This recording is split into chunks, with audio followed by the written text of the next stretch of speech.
All right.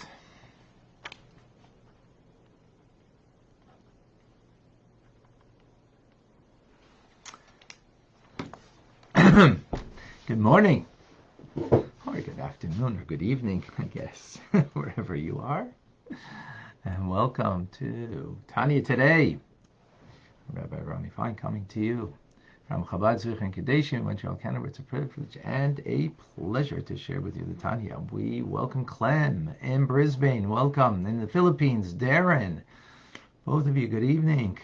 John, good morning to you in North Carolina. And Vida and Liba, good morning in New York. Diane is with us in London. Welcome. And Yarrow in, not certain where, but welcome. In Morocco, Rabbi, good morning, or good afternoon rather. Tim, good morning to you in Texas. Heather in Connecticut, welcome. Deborah is with us in Kitchener. Jane in Australia. Trig is in Kennewick, Washington. Boker Tov, bright and early. And in Calgary, Eugene is with us. Good morning. We have Winston, Mendel, and Sina, Tim, Michael, Celeste, Marcy, Liana, David, Andrea, Vilma, and Batya.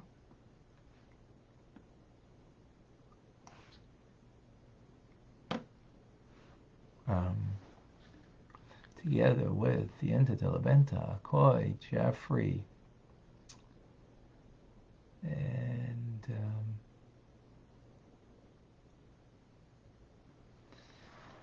all right.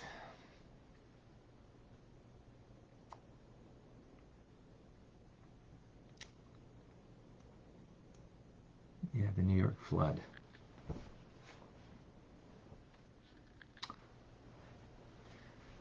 I hope everybody in New York is doing okay.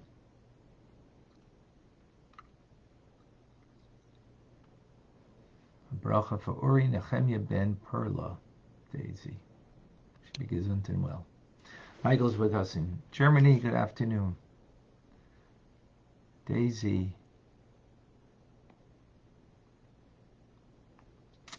Welcome.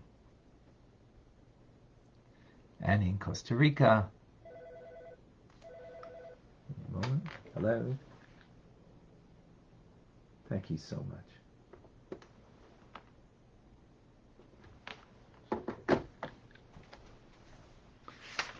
Oh. Okay. We continue in the 17th letter. We'll get into some interesting Kabbalistic mystical ideas.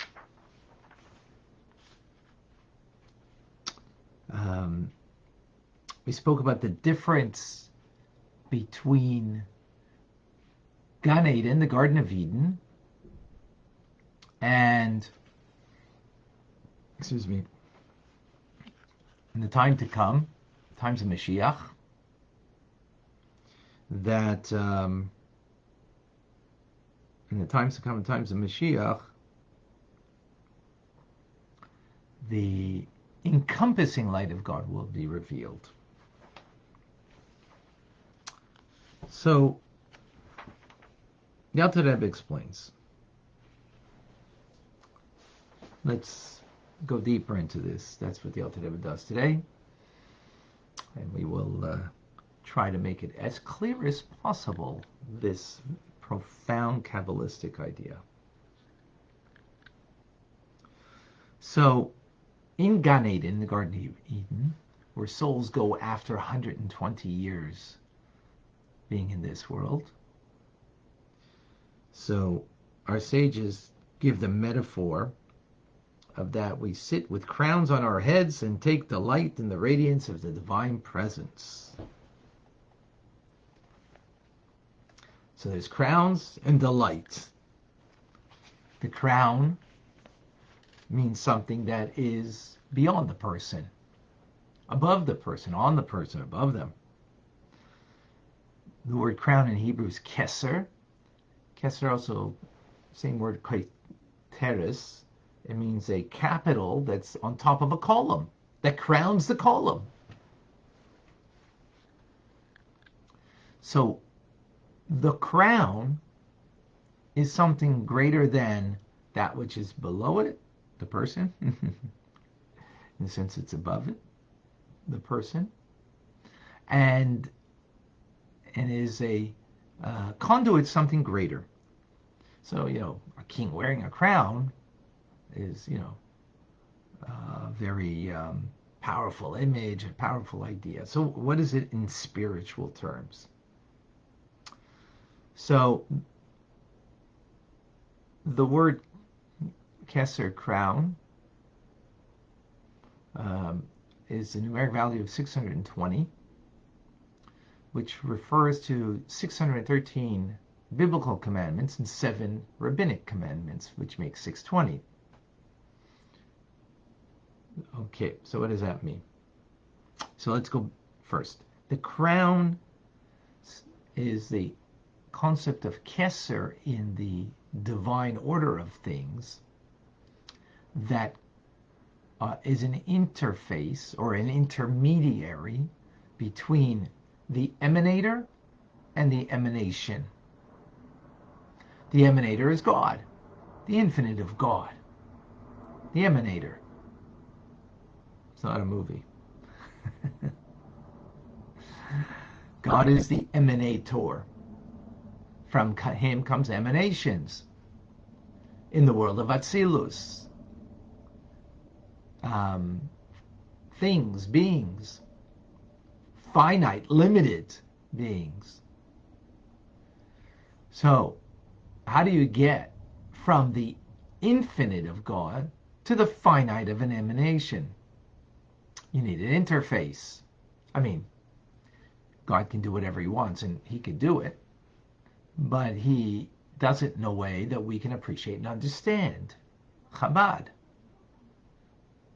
And how does he do it? Through an interface, an intermediary. Now, what is an interface? What is an intermediary? That is something that connects to the higher thing and to the lower thing. How does it connect to the higher thing? Because it has a quality of the higher thing. How does it connect to the lower thing? Because it has a quality of the lower thing. And therefore it can be able to connect things that may not otherwise be able to connect. So the emanator that's infinite and an emanation that's finite, well, there's really no connection between them. Unless you have this interface that has a quality of both. It serves as an intermediary.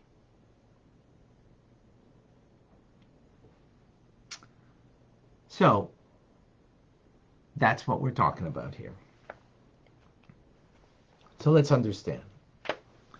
In this intermediary of Keser, crown, which is beyond Chachma, intelligence. The crown is on top of the head, so it's beyond it. Chachma is part of an integrated system in the world of Atzilus, of the divine spheres, attributes, that are integrated one into the other.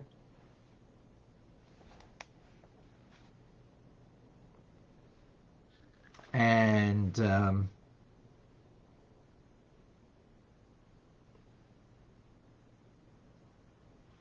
integrated one into the other. So let's understand. From Keser, comes then, because of the interface, it has the quality that can connect to the lower element of Chachma. That Chachma then, divine wisdom, becomes a contraction of the infinite light that now is giving pleasure to the souls in the Garden of Eden. So they're wearing crowns on their head, figuratively speaking, right? It's a souls, right? Because we're only talking about souls in the Garden of Eden. So it's a soul that has a crown, meaning that it's able to take from the infinite that is interfaced through the level of Kesser and now brings it into a manner of divine pleasure, a contraction, a limited light, right, from this encompassing light of Kesser. Kesser is a crown that surrounds the head, surrounds the intelligence, the divine intelligence above, it's beyond. From there contracts a minor light or a reduced light of God that is now can be internalized in a manner that you can have pleasure from it, right? What do you have pleasure from? Things that you internalize, like food you have pleasure from, you have things that, when you get an idea of learning Tanya, you have pleasure in it. Why? Because it's been internalized in that you get it. If it remains hovering beyond you, no pleasure in that. It's beyond you.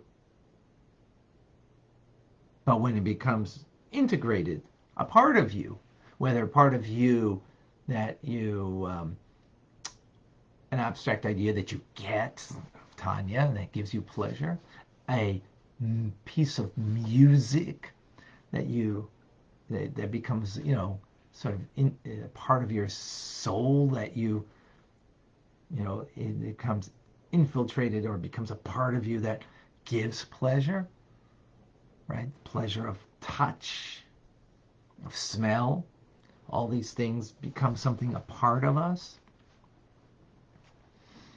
So that's what the soul gets in Gan Eden. A diminished light, a reduced light, a contracted light, right? However, in the times of Mashiach, what will happen as this level of Kesser that we're talking about, that is connected with the mitzvahs that we have done in our lifetime, right? Kesser is 620, mitzvahs are 620, 613 biblical, 7 rabbinic, right? 620. Kesser, by the way, Chaf is 20, Tuf is 400, Reish is 200. That gives us 620 for the word Kesser. So now, this light of Kesser that is an interface between the infinite and the finite will be revealed in times of Mashiach. That the physical eye then will perceive the divine, not just in the mind's eye, but in the physical eye. Because Kesser will be revealed. What's it revealing? The mitzvah I did today will be revealed in the physical world in times of Mashiach in a manner that I perceive, I experience the divine.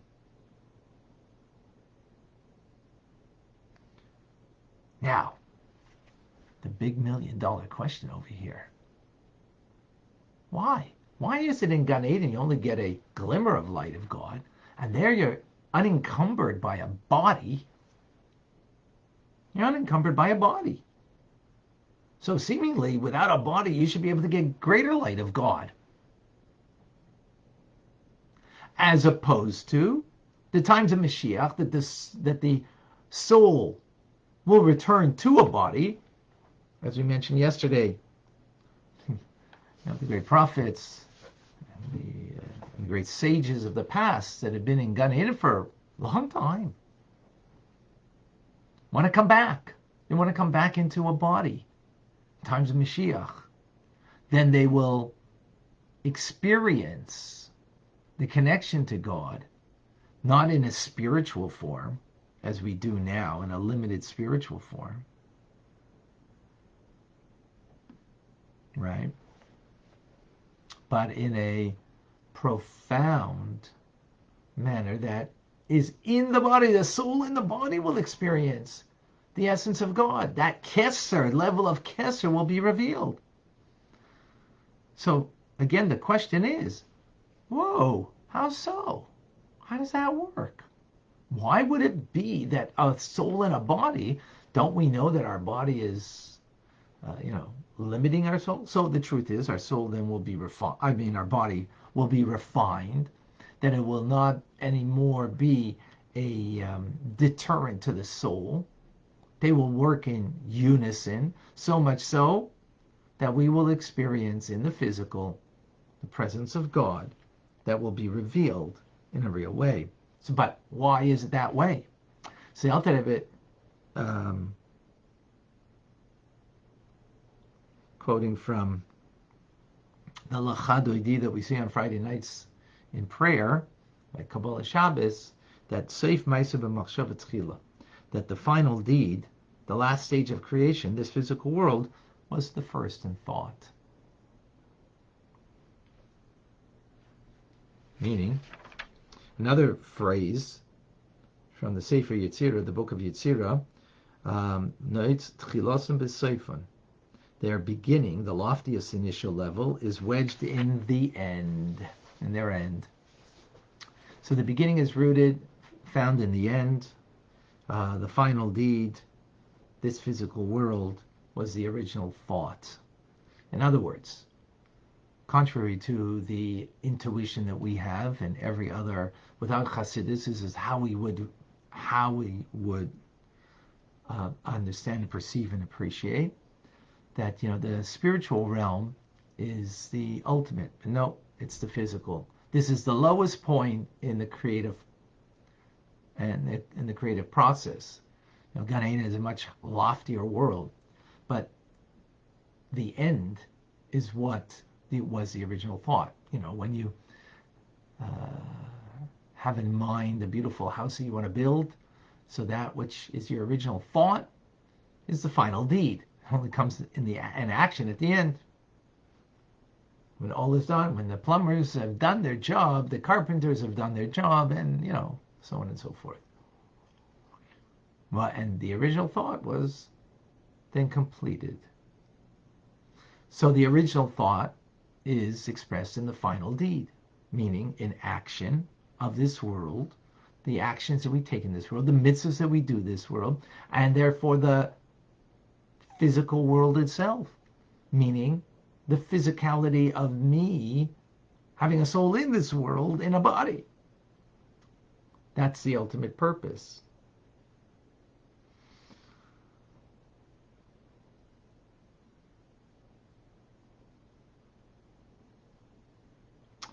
So that's what God wants. So therefore, that's where he will be truly revealed. So in the end of time, he'll be truly revealed in the end of place, which is his physical world, not the higher worlds or the spiritual worlds of Gan Eden. That's what God wants. That being said, nonetheless, in order to gain the revelation of Kesser, of the all-encompassing light of God that encompasses body and soul, physical and spiritual, everything it encompasses equally, that infinite light of God, because it's an infinite light, is by way of Kesser, first comes into Chokhmah. So we need to first go to Gan Eden, and after Gan Eden, then we can have the revelation of Kesser itself. Of Kesser, the interface that has a quality of the infinite, will be able then to be revealed to us in this physical world in the times of Mashiach. Powerful.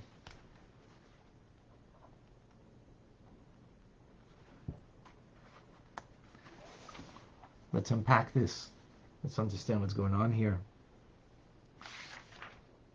So this last point, we have now the Chabad understanding. I mean, it was a technical ideas here, but are very powerful, and we get it. Wow. Can now get a little concept of what a king is, right? And the crown of the king. But the true crown of God's Kesser is the interface between the infinite and the finite, and that is the mitzvahs. It is the vehicle for that light. There's 620 commandments, 613 biblical, 7 rabbinic, and all the offshoots, of course, of them. So that becomes the vehicle for the light of God to be introduced into the world, to have this infinite light of God that when we do a mitzvah today, we don't experience. We don't experience it. From that keser, from that crown, from that level of divinity, that is an encompassing light, an infinite light, will then give us the capacity to experience from there. In Gan Eden, a minimal experience, a glimmer of light that will, from Keser, the crown, come into Chokhmah, intelligence, divine intelligence, that then becomes a ray of light that is filtered to the soul and the pleasure of the neshamas in Gan Eden that they're having. But that's only a glimmer. Then ultimately Mashiach's time, the all-encompassing light, the infinite light of the emanator by way of Keser, that is the intermediary, the filter or the interface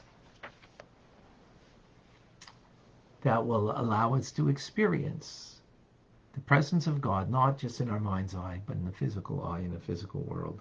So this is where it's all about, is down here. And here we got a very profound mystical idea, Chabad, meaning that it was intelligent. It wasn't just a statement and, just accept it, so to speak, on faith. Although this is our faith, but that we can get it, that this is where it's at. This was the original idea that God had. What's the proof? Well, it's the final deed. We're doing renovations here in the synagogue, so we have an initial thought on how we want it to look, and we're waiting, the final deed. We should finish. Right? The final action is the finishing of it. That's what you wanted originally. So God in his creation, what does he want originally? Well, that which he has in the final act. The final act is this world, this physical world. That's what we have. And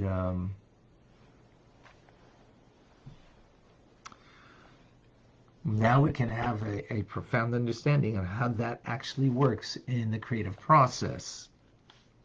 And that's something important as Chabadniks. It's not merely to we should be, of course we need to be inspired by the teachings, and that should mold and shape our character and our behavior. Absolutely, that's the ultimate. And the way we do that is understanding that the purpose is here in this physical world. Now, the challenge that we have now, and this is the difficulty, and I mention it again because when we do a mitzvah, So the humanness of us wants to feel, the value, the importance, the connectivity of the mitzvah, the goodness of it. You want to feel that. So in a certain way, today we're not really. I mean, we learn Chassidus, so that will give us a deeper, profound connection to the mitzvah, absolutely. But in the end, we do it. We do it. Period. Because it's not about the experience that we're going to have. And in a way, the fact that we seek the experience is taking away from the mitzvah. The mitzvah is not there for the experience. In at least now. The mitzvah is not there for the experience. And again, the human condition is that good, lofty souls want to have lofty experiences. The mitzvah is there because that's what God needs from me. That's what God needs for me to do. So there is a Ibegegebenkeit, a giving ourselves over. Because not for what I want to have from this, but from what God needs from me in this. He needs my mitzvah. He wants my mitzvah. He wants it a lot more than I do. It's his thing. And we do it for him. When we can do that, that's amazing. Then ultimately, there will be the experience of that mitzvah, that God will shine our lives and our souls and the world with such a divine manifestation that something that seems so maybe removed, that the physical world should not be an obstacle, that my physicality of my body should not be an obstacle to the divine, that they should be so attuned. That's Mashiach. And therefore, the physicality of me can perceive, relate, experience godliness, presence of God, the realness of God. Now we do it in our mind's eye. Mashiach, we will do it in our physical eye. It'll be so clear and obvious. All right. Any thoughts? Any questions?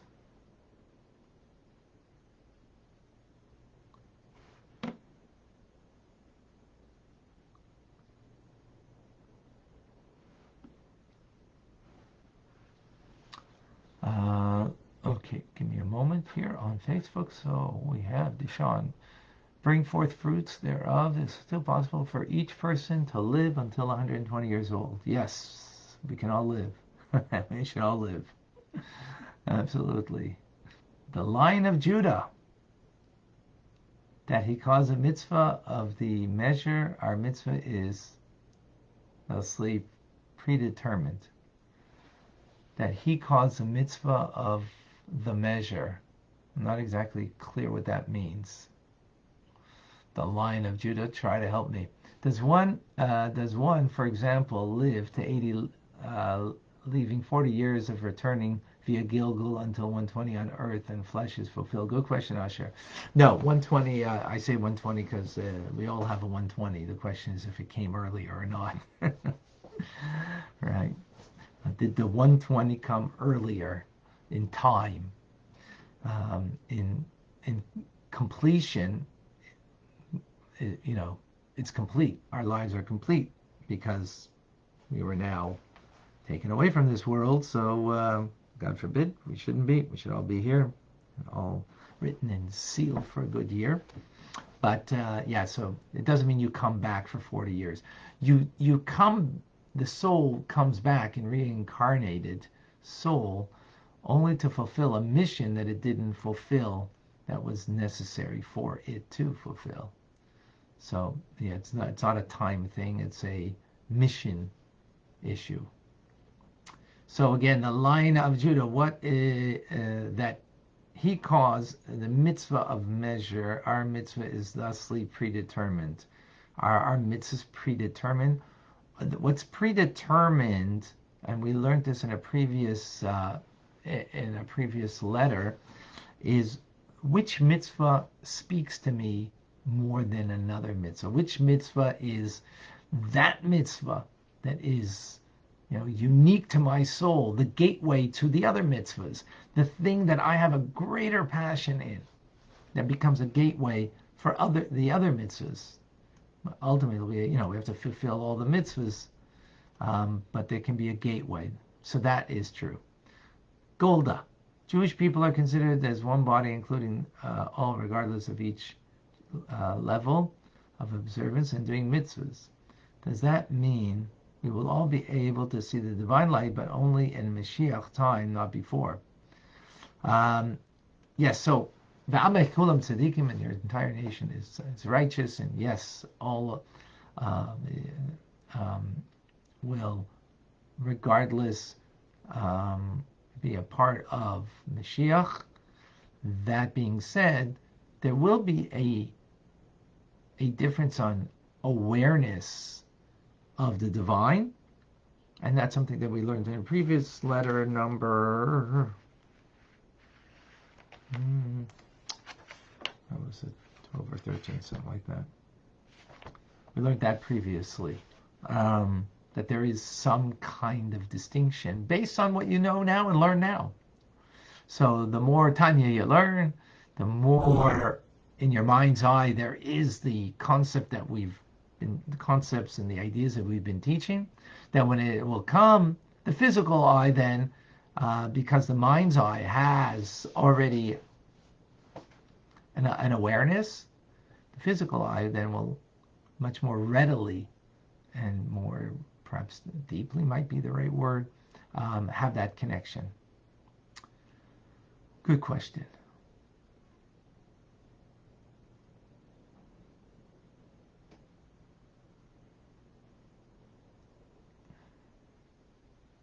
Okay. Do we have anybody on Clubhouse that wants to share something? That's a question.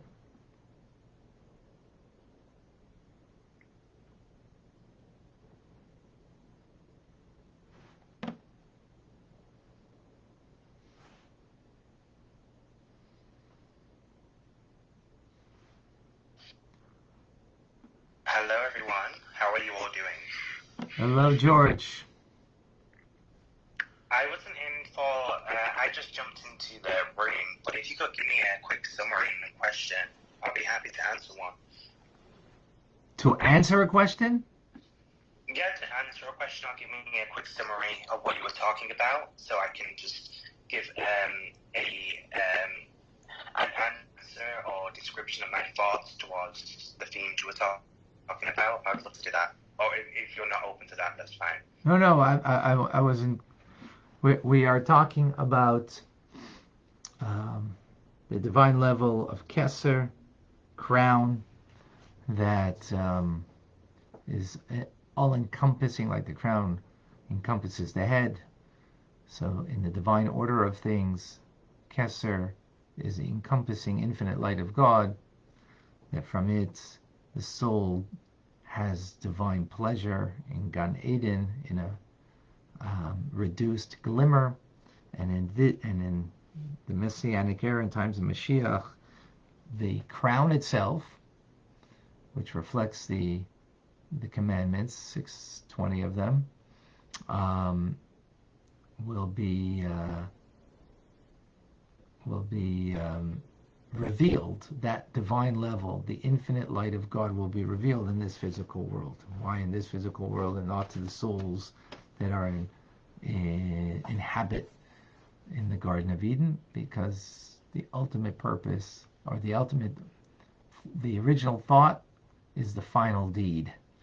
So the original thought was this physical world that's expressed in the final action in God's creative power, which is this physical world as opposed to the spiritual world.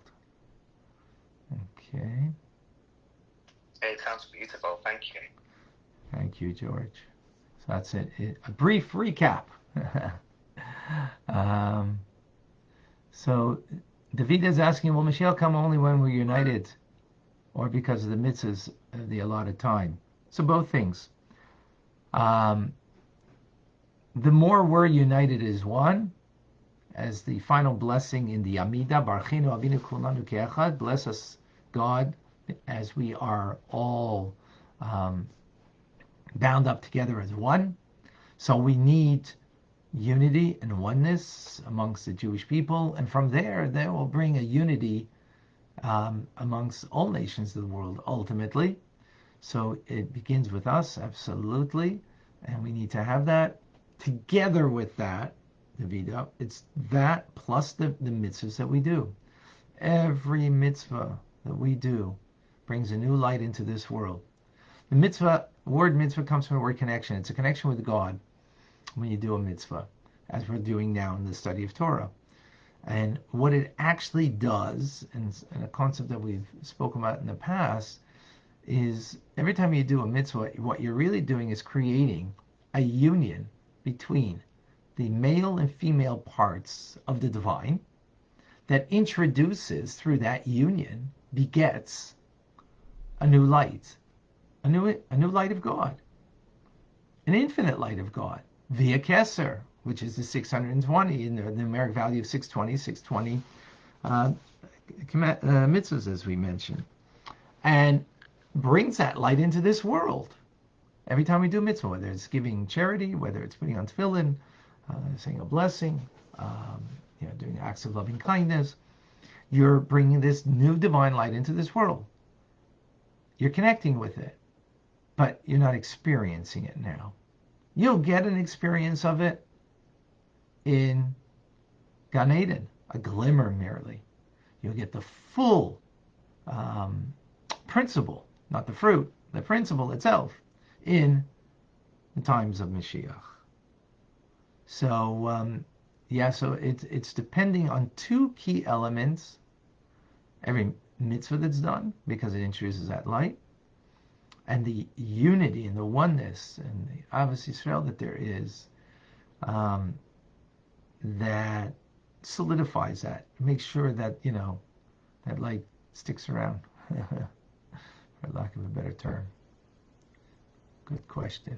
Darren, the bad act today can be changed by the final act, and is it acceptable that sometimes we hurt others, but fixed it in the end? Yeah, so, well, that's the concept of tshuva. Tshuva, penitence, is the idea that if we did something wrong, but we can change it. We can fix it. Right? That's the idea of tshuva, that we can, and that's a concept that we spoke about previously. Yeah, absolutely. Thank you. Michael, please share with us. Well, my question was already answered, Rabbi. Oh, all right. I just want to say that now I know the whole story of the 120, because after my Zayda died, may his memory be a blessing, I was always wondering, why does the Torah say that after 120 years we go to Gan Eden, right? I watched that video of Rabbi Friedman, and I was wondering, why 120? What happened with the rest? Right? Because he died very young. Right. But, oh yeah, now I understand. Yeah. Sometimes not so easy. Right. Especially if we have loved ones and we want them to stick around longer. Got it. For sure.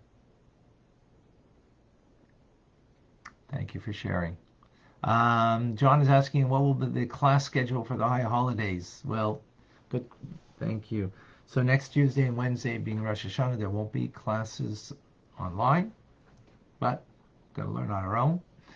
I'll make up for it on Thursday, a week today, after the 2 days of Rosh Hashanah. So we will have a class. It'll be a lengthier one because I'll do the 2 days of Rosh Hashanah and that day.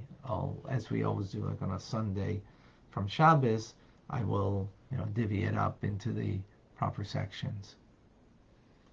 Okay. Thank you. And then Yom Kippur, the following Thursday, there won't be a class because it's Yom Kippur. And that's it. Winston. If a person converts to Judaism when he or she, when is he or she their Jewish birthday?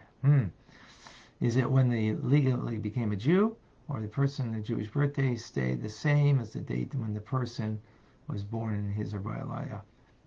I would celebrate both. The day you became Jewish and your, Gregorian calendar birthday. That's what I would do, Winston. I hope that helps. All right, folks. I think that's it. I don't see any more questions. As always. This is great.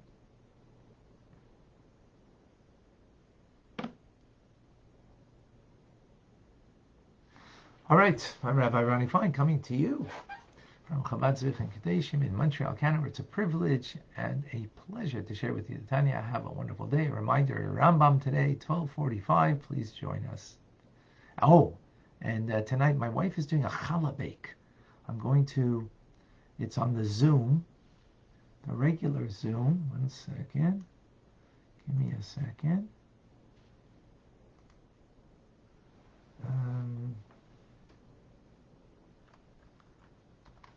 Give me one moment.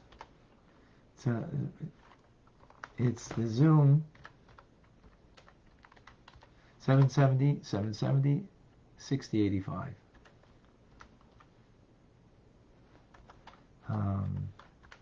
Come and join my wife in a challah bake. Tonight 7:30. So again, men and women, everybody's welcome.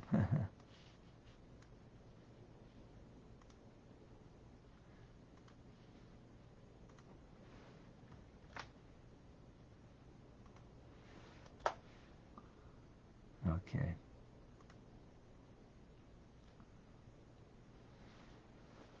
Yep, for tonight. And that's also the link for Rambam from Maimonides' teachings today. All right, folks, have a wonderful day. Thank you very much. Be well. Thank you, Rabbi. Thank you. Thank you, Rabbi. Thank you all.